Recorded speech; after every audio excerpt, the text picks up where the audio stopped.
Hey guys, it's Goosebumps Completionist, and today I'm bringing you a book review from Series 2000, and it's book number 12, Brain Juice.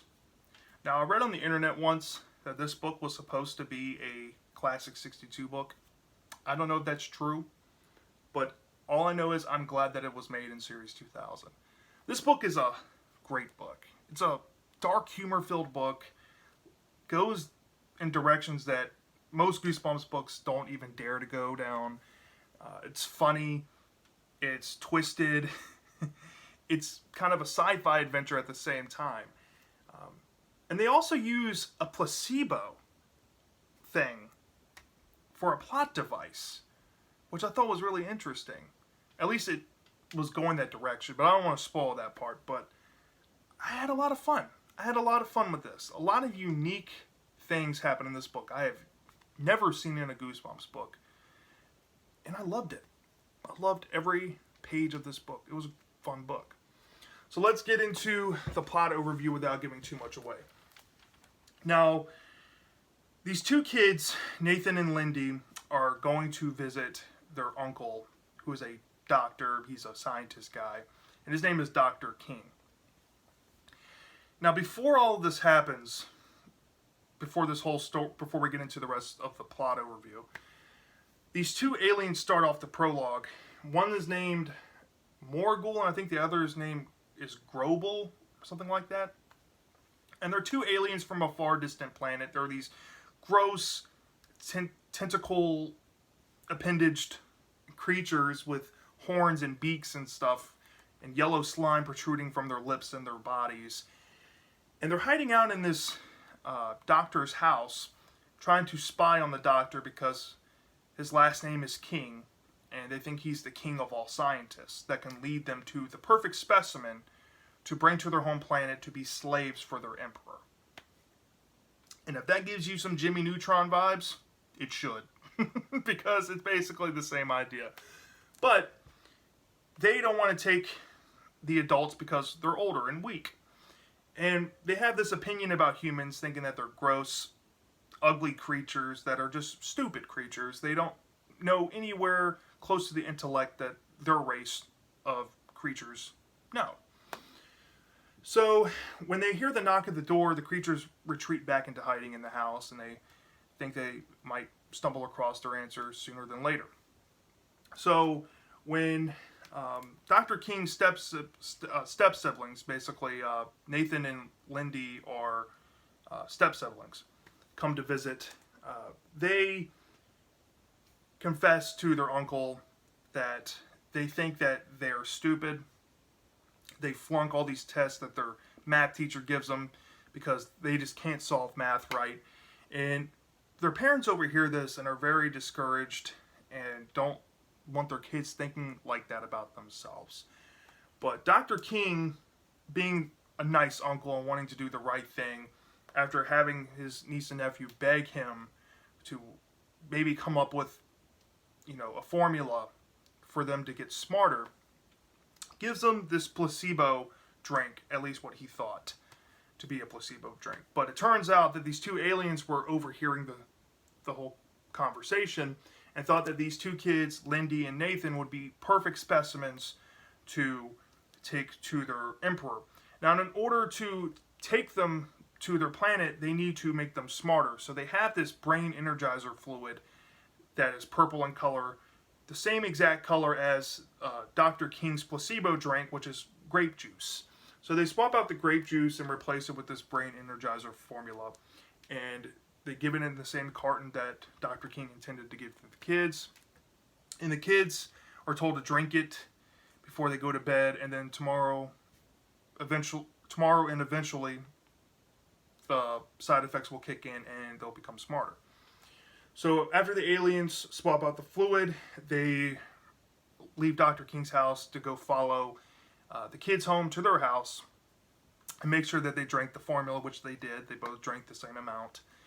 And the next day, they go to school hoping that the formula kicks on because they want to become smarter in school. They don't want to flunk and have to repeat grades and whatnot. They're just kids that get really poor grades.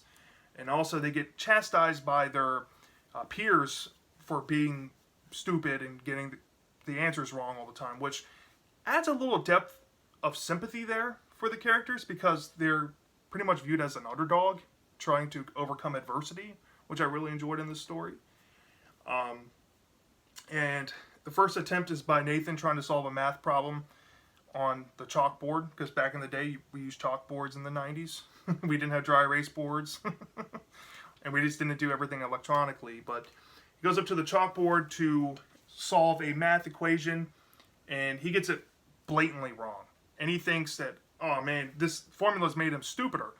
And there's no way that he's ever going to be smart. And no way he's ever going to pass his class. Him and his sister are doomed. They just can't do anything right. Then something started to click, where when they were thinking about being smart, they go to take their math test, and they ace the math test, and the teacher thinks that they cheated and wants to give them a retake on the test. So they realize that the formulas worked. That they'll take a retake so they know that they're going to pass the test. They've never passed a test with a perfect score before in this class. And when they go home, there's a nod to Jeopardy I really liked. Really good pop culture reference in this book. Really enjoyed that. I love Jeopardy as a show. Rest in peace, Alec Trebek, if you're out there watching or hearing, listening. Thank you for the many years you had on Jeopardy. I absolutely love that show. And I love the reference in here because if you have ever watched Jeopardy with a group of friends, there's always that one person that just knows all the obscure answers, and it gets annoying. Lindy and Nathan exemplify that archetype of person, and I got a really good kick out of that scene. But anyway, comes to the point where they have to retake the test. And basically, Lindy and Nathan have realized that they're becoming bona fide geniuses. So they retake the test, and sure enough, the math teacher's like, wow, you got it right. Great, awesome job. You guys have studied hard. This is great. They can't believe the results. They tell their uncle that, hey, look, this is amazing. This stuff you gave us worked. And the uncle's, scratching his head like, I gave him a placebo, but if they believe it works, maybe the placebo effect works. So as the story progresses, it turns out that Lindy and Nathan have a price to pay with their knowledge. Their friends and their teachers basically start to despise them because they're so smart. They've memorized their textbooks. They keep correcting the teachers in the classroom. The students never get to talk because they always answer every question. Everybody's annoyed. And even the principal gets annoyed to the point where they have a parent-teacher conference with Lindy and Nathan's parents, and they want to kick them out of school for being too smart. I'm not kidding. That's in the book. And it cuts to their family has to get a lawyer, and it's all over the news and everything. They have to get a lawyer to try to get their kids back in school. And they're kicked out of school basically for being geniuses. Which I've never heard of that being a thing, but in this story it is. So Lindy and Nathan start reminiscing on, how they used to be, and they miss their old friends, and they realize that this gift is more of a burden, which is a really good underlying message in the story. Is like, be careful what you wish for type of story, going on that route, or with great power comes great responsibility. Like, you hear that trope in Spider-Man. It's kind of like, the same premise here going on. They have this great ability, but they don't know how to use it properly, and they affect everyone's lives around them, which causes their lives to be changed as well in a negative light. And you can see that change in the story, which is very refreshing as well. But the story hits a 180 when these kids are running away from these government agents trying to do brain testing on them after it's revealed that they took this brain juice, and they want to see if their brain was altered or anything and whatnot. And while running away from these government agents, they stumble across the aliens, Morgul and Grobel, and they chase them to their house where they're supposed to be watching their sister. And there's a horrific scene dealing with the little sister Brenda. Absolutely terrifying stuff. I mean, it goes there. Basically, Lindy and Nathan are forced to go with the aliens and go into their spaceship and go to their home planet. And they devise this plan. I'm not going to spoil what the plan is because it kind of ties into the ending here. But Lindy and Nathan have to do this act, or more like an acting job, to try to get themselves sent back to Earth somehow, or escape the clutches from these two aliens trying to enslave them. And the aliens aren't buying what they're doing because they don't believe what they're saying is the truth. They get to the home planet. There's some really graphic scenes dealing with cleaning them, and that involves sticking acid tubes down their throats. I wish I was making this up, but it goes there again. You know, alien technology, very reminiscent to the Revenge of the Body Squeezers idea going on there. And then this interaction with the Emperor takes place. And the Emperor is basically convinced of a certain thing. And these two aliens, Morgul and Grobel, are decimated and vaporized into ash and dust. And it's pretty graphic on how they perish. Luckily for Lindy and Nathan, their lives were spared. And I'm not going to spoil the very ending, but I'm just going to leave it there. What happens to the end of the book, I'm going to let you read it. But I think it was a pretty solid ending because, you know, you just have to read it. But yeah, basically, in a nutshell, that's Brain Juice. I love this book. A lot of positivities with this book. I like the imagery. I like the tones throughout the book, the undertones and the overtones. The great lessons in this book. The dark humor, the visualization. The monsters were great. I love Morgul and Grobel. Really cool, funny, witty banter. And graphic villains for the story. Nathan and Lindy had some comic relief to them. They had relatability to them. Can't complain there.